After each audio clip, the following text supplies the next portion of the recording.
বেদ হচ্ছে অখিল ধর্মশাস্ত্র। এখানে ইষ্টপ্রাপ্তি এবং অনিষ্ট পরিহারের কথা আছে। এই বেদ 4 প্রকার।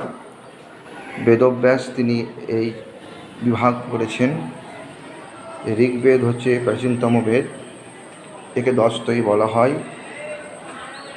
বেদের ঋষিরা হলেন শতর্ষি, কৃতসমোদ, বিশ্বামিত্র, বামদেব, অত্রি, ভরদ্বাজ, বশিষ্ঠ, কর্ণ। বেদের যে ছন্দ, সে ছন্দ হচ্ছে গায়ত্রী, উষ্ণিক, অনুষ্টুপ, বৃহতি, পঙ্ক্তি, ত্রিষ্টুপ, জগতি।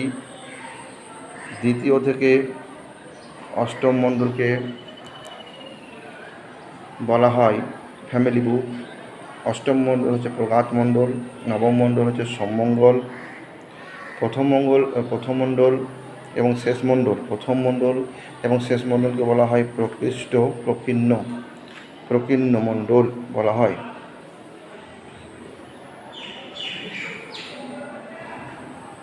বেদে 10টি মণ্ডল, 85টি অনুবাদ, 1017টি সূক্ত, 10,452 কি 452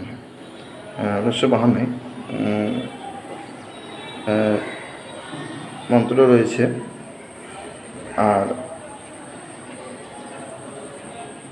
ঋগ্বেদের পুরোহিতের নাম হচ্ছে হোতা, সামবেদের উদ্গাতা, যজুর্বেদের অধ্বর্যু এবং অথর্ববেদের ব্রহ্মা। এ হলো বেদ সম্পর্কিত কিছু প্রশ্নের উত্তর।